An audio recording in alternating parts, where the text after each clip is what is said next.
Hello and welcome to this latest update on the Casterbridge managed portfolios.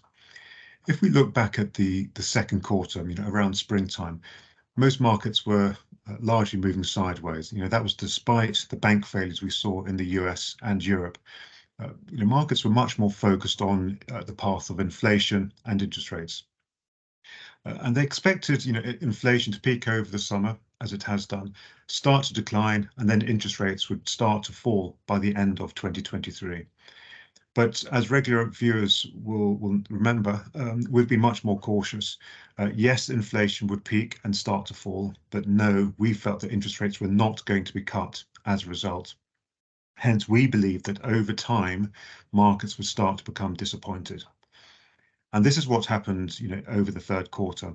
Equities and bonds, have been falling as they realize that central banks, are going to keep rates higher for longer in order to bring down inflation at the risk of potentially, tipping Western economies into a sort of serious slowdown.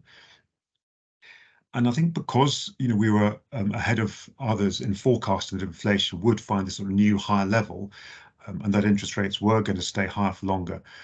We've been underweight equities and bonds to help as to sort of navigate this scenario. And this is what has helped portfolios perform relatively well so far this year, on the back of a strong 2022. So we don't feel we need to make an awful lot of changes. We feel we're quite well positioned, but just a couple of additions to the portfolios which we've just recently made. First of all, we're switching out of our passive Japan equity fund into an actively managed value fund. And Japan remains a very interesting market, remains very cheap, very underowned by foreign investors. We've just been waiting for that sort of catalyst for it to start to outperform. And we think this has happened in recent months with the central bank indicating that they want to start raising the market expectation of interest rates. We're also adding one new long-short hedge fund in the alternative part of portfolios. And this is looking for some very interesting opportunities in the UK equity market, mainly sort of focused around some of the smaller and medium-sized companies. So overall, we still believe it's best to keep portfolios, fairly evenly balanced.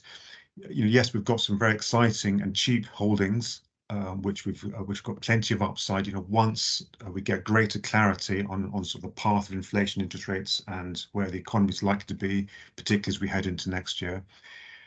We're also balancing that with some higher quality, albeit more expensive holdings, which can provide some greater stability just at the moment. And we've also got exposed to higher income funds in both equities and bonds. So effectively, we're being sort of paid whilst we wait for that greater clarity.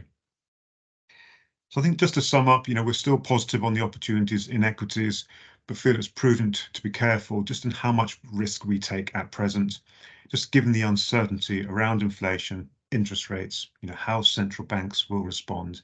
And bearing in mind, we've still got, some of these geopolitical risks in the background, which are not going away. So I hope that was a useful update. Until next time, thank you.